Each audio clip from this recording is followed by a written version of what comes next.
आदाब, नमस्कार, सत श्री अकाल। मैं सुहैल अहमद और आप देख रहे हैं पीकेडी न्यूज़ चैनल।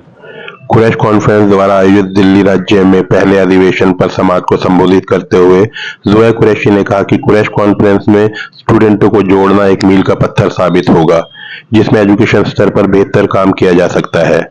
हमारे कुरैश समुदाय में बच्चों में प्रतिभा बहुत है, लेकिन बहुतों के पास ना तो एडमिशन के पैसे हैं, ना फीस भरने के।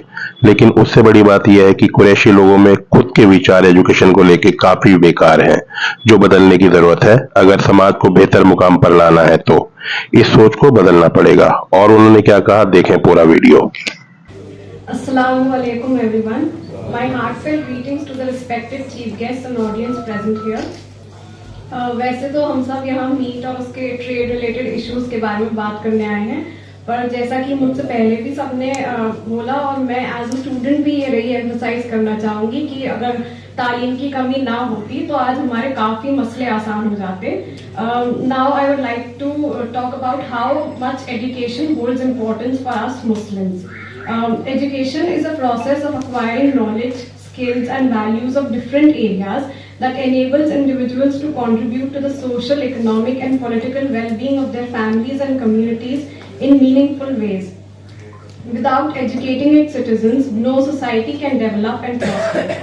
The Holy Quran puts the highest emphasis on the importance of acquiring knowledge, as the very first revelation to Prophet Muhammad sallallahu alaihi wasallam starts with the word Iqra, which means to read. With more than 800 references to the word ilm, it urges mankind to think, ponder and reflect.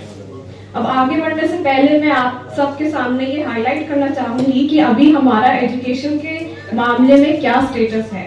तो 2011 के census के मुताबिक India में लगभग 43% Muslims illiterate हैं, मतलब 43% Muslims पढ़े लिखे नहीं हैं, और बाकी सब रिलीजन्स के मुकाबले में मुस्लिम सबसे ज्यादा कम पढ़े लिखे हैं।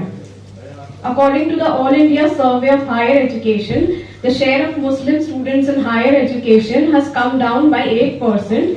This is when the total enrollment in higher education has gone up. मतलब जब पूरी इंडिया की हर कम्युनिटी, चाहे वो आदिवासी हो, दलित हो, ओबीसी हो, हर कम्युनिटी के बच्चों का एडमिशन परसेंटेज इंक्रीज हुआ है, मुस्लिम्स का डिक्रीज हो गया है, और कोई 1-2% नहीं, पूरे 8% की कमी आई है।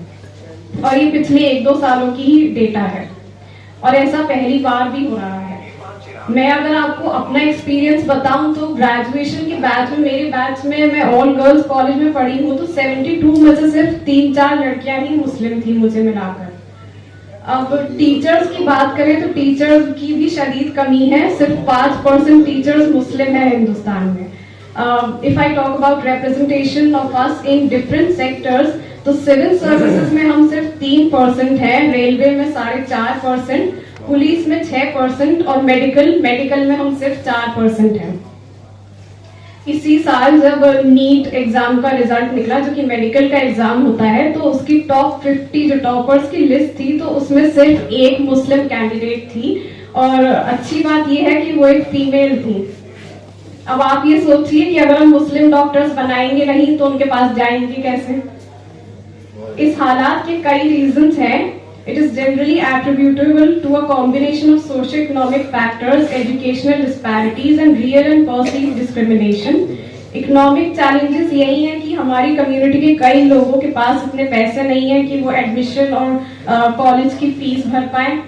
कई मुस्लिम मेजॉरिटी एरियाज में लो क्वालिटी स्कूल्स हैं, इंफ्रास्ट्रक्चर अच्छा नहीं है, टीचर्स की कमी तो है ही, और कॉन्सिक्वेंटली जब ऐसे माहौल और ऐसे स्कूल से बच्चे निकलकर आगे पढ़ने जाते हैं, कम्पिटिटिव एग्जाम्स देने जाते हैं, तो वो परफॉर्म ही नहीं कर पाते।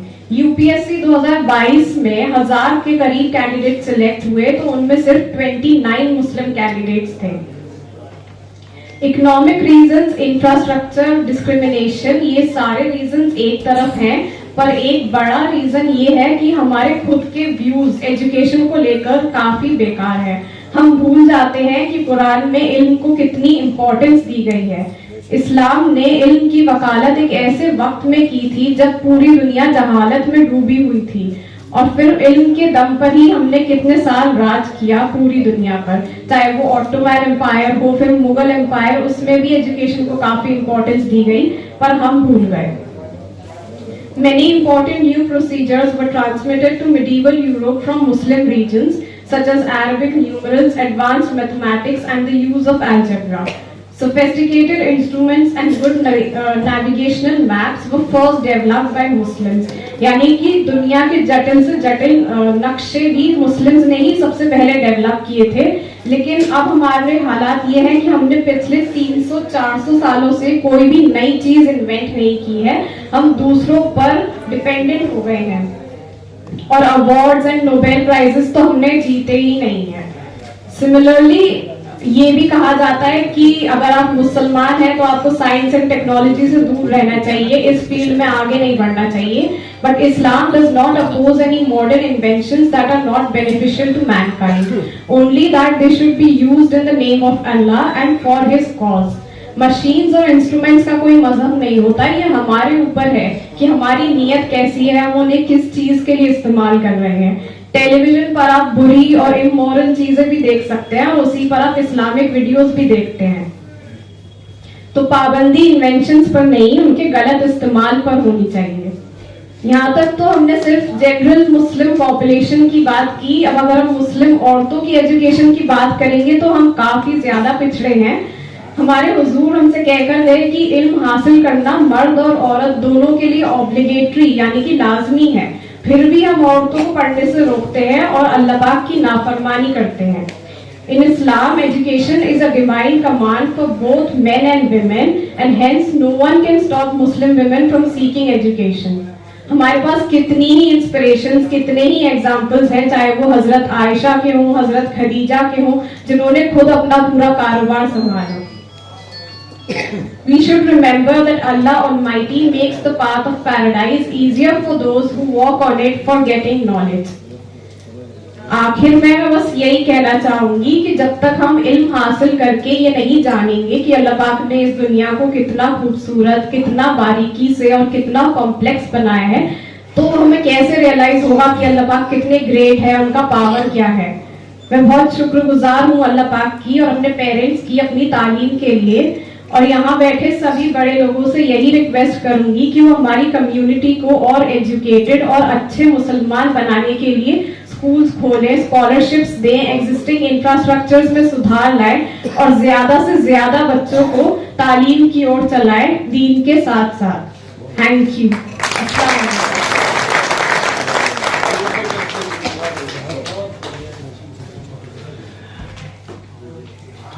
बहुत बहुत शुक्रिया जोया। खुदा ताला आपकी तमाम मुरादें पूरी करें जिसे आप चाहती हैं।